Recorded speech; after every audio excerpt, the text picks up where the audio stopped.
আসসালামু আলাইকুম ভাইয়া আপুরা, সবাই কেমন আছেন? আপনাদের ফাতেমা আপু অনেক ভালো আছে। যাই হোক, এখানে আমি নিয়ে আসলাম হচ্ছে সকাল সকাল মেয়ের জন্যে স্যান্ডউইচ তৈরি করব। তার স্যান্ডউইচ তৈরি করার জন্য আমি এখানে লিকুইড দুধ, একটা ডিম আর একটু চিনি লবণ দিয়ে সুন্দর করে গুলিয়ে নিলাম। নিয়ে এখন ব্রেডগুলো ভিজে ভিজে হালকা তেলে ভেজে দেব। আর আমার ছোটো মেয়েদের তো ভীষণ পছন্দ এই স্যান্ডউইচটা। তো ওরা আসলে কি বলবো, মুখরোচক খাবারগুলো অনেক বেশি পছন্দ করে। আমার তো আর আসলে অনেক সময় হয় না যে ওদের বিভিন্ন ধরনের রান্না করে করে খাওয়ানোর, আমার অত ধৈর্যও নাই। তো যাই হোক, মাঝে মধ্যে করে দেই আর কি। তো এটা একটু সহজ, মানে হাতের নাগালে একটু টুস করে করা যায়, যার জন্য আমি এটা আসলে মাঝে মাঝেই করে দেই এই আর কি। আর আপনাদের ভাইয়া বা আমার জন্য পোলার চালের আমি খুদ বিরিয়ানি করছি। আর আমি খুদ বিরিয়ানিটা অনেক বেশি পছন্দ করি। আর এখন বৃষ্টি বর্ষা বাদলের দিন, আর এই খুদের ভাত খেতে কিন্তু ভীষণ মজা লাগে। আমি প্রায় প্রায় তৈরি করতেছি, জানতো খুদগুলাও তাড়াতাড়ি শেষ হয়ে যায়, আর বেশি দিন রাখলে ভালো লাগবে না এই আর কি। আর এখানে আমি সুন্দর মতো ব্রেডগুলো তৈরি করে দিলাম, দিয়ে দেন বাচ্চাকে খাওয়ায় আবার নিয়ে যাব মাদ্রাসায়।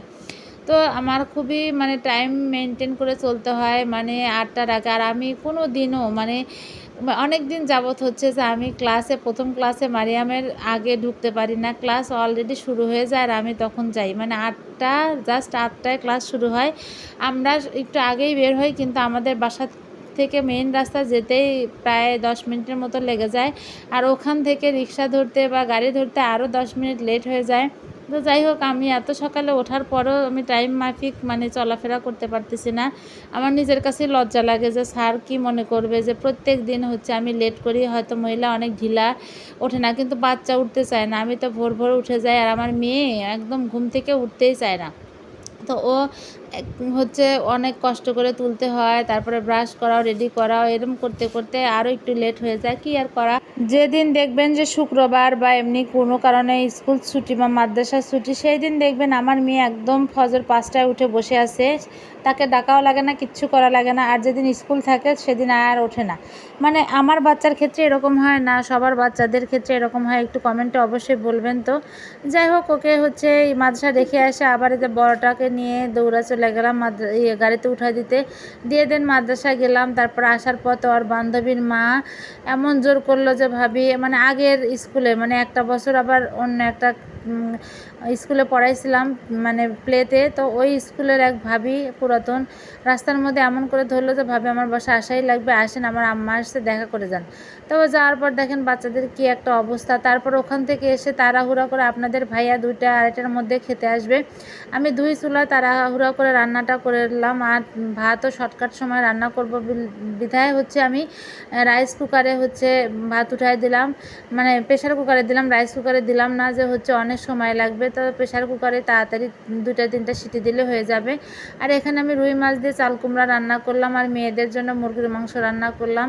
এভাবে আমার দিনকাল কেটে যায়। ভাই আপুরা, আপনারা যেখান থেকে আমার ভিডিওটা দেখেন না কেন, অবশ্যই একটু কমেন্ট করবেন, আর লাইক কমেন্ট শেয়ার দিবেন এই আর কি। আপনাদের আপু এত কষ্ট করে ভিডিওটা আপলোড করে, অনেক সময় এর পিছনে দেয়। তো যাই হোক, আপনারা একটু সাপোর্ট করলে আমার কিন্তু অনেক বেশি ভালোই লাগে। অবশ্যই আপনারা একটু আপনাদের এই বোনটাকে একটু সাপোর্ট করবেন, এই আশাই করি। আর এই যে খাবার টেবিলে গুছিয়ে দিয়েছে, এর মধ্যে আপনাদের ভাইয়াও চলে আসছে, সে খাবার দাবার খেয়ে যাচ্ছে।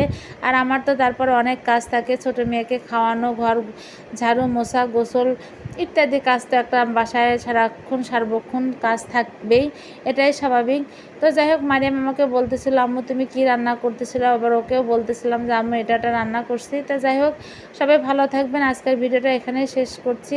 লাইক কমেন্ট শেয়ার দিয়ে রাখবেন, অবশ্যই আপনার কাছে নোটিফিকেশান চলে যাবে। আর আমাকে অবশ্যই সাপোর্ট করবেন। আবারও বলতেছি, ভালো থাকবেন, সুস্থ থাকবেন। দেখা হয়ে যাবে পরবর্তী কোনো এক ভিডিও নিয়ে। ততক্ষণ পর্যন্ত আমার পেজটা ফলো দিয়ে পাশেই থাকবেন, এই কামনায় আজকের মতো এখানে শেষ করছি। ভালো থাকবেন, আল্লাহ হাফেজ।